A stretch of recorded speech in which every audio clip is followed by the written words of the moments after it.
তাই রাস্তা খুবই বাজে। যারা বাইকে বা স্কুটিতে যাওয়ার প্ল্যান করেছেন তারা একটু সাবধানেই যাবেন, কেন রাস্তা একদমই ভালো নয়।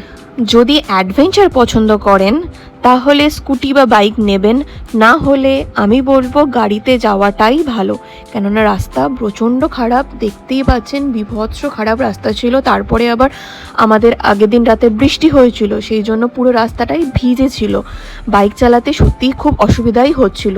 আর নেওড়া ভ্যালির ভেতর দিয়ে গেলে বিভিন্ন রকম বন্য পশুও আপনারা দেখতে পেয়ে যেতে পারেন, তো একটু লক্ষ্য রাখতে হবে। লাভা থেকে এই ছাঙ্গি ফলস যেতে মাঝখানে একটা ছোট্ট গ্রাম পড়ে, তার নাম খোলাখাম। আমরা খোলাখামেই ব্রেকফাস্ট করেছিলাম। আপনারা চাইলে এই ছাঙ্গি ওয়াটারফলস দেখার জন্য এই খোলাখামে এসেও একটা রাত স্টে করে যেতে পারেন। গ্রামটা ভীষণ সুন্দর, ছোট্ট আর খুব সুন্দর। এই খোলাখাম থেকে ছাঙ্গি ওয়াটারফলস 4 কিলোমিটার, খুব একটা দূরে নয়। আর এই খোলাখাম থেকে ছাঙ্গি ওয়াটারফলসের এই 4 কিলোমিটারের রাস্তাটা ভালো রাস্তা, খারাপ রাস্তা নয়।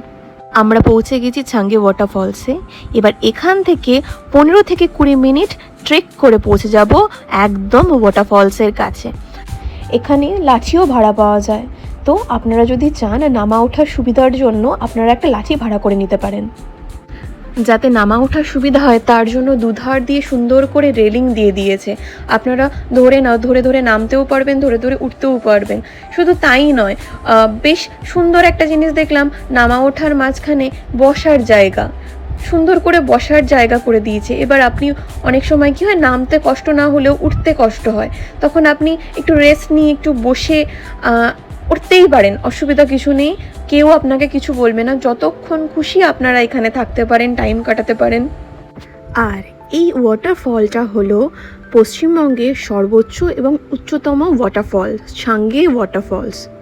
এই ওয়াটারফলের উচ্চতা প্রায় 300 মিটার। ঘন বন আর পাহাড়ের মাঝখানে রয়েছে এই সুন্দর ওয়াটারফলটা। বর্ষাকালে এই অঞ্চলের প্রাকৃতিক সৌন্দর্য সবথেকে বেশি মনোরম থাকে। আর হ্যাঁ, এখানে ঢোকার সময় কিন্তু অবশ্যই আপনাকে টিকিট কেটে নিতে হবে। প্রকৃতির কি অপরূপ সৃষ্টি!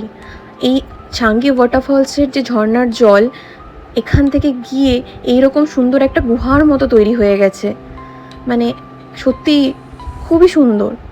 এবার আমাদের ওঠার পালা, সময় নিয়ে উঠব। নামতে 15-20 মিনিট লাগলেও উঠতে আশা করি একটু সময় লাগবে, তবে এখানে এসে তাড়াহুড়ো নয়, সময় নিয়ে এসে ভিডিও ফটো আপনারা যত ইচ্ছা তুলতে পারেন, কেউ বারণ করবে না। আর ভিডিও ফটো সত্যিই ভীষণ সুন্দর এসেছে এখানে। আমরা অনেকক্ষণ সময় ছিলাম, 1 ঘন্টারও বেশি, প্রায় 2 ঘন্টা।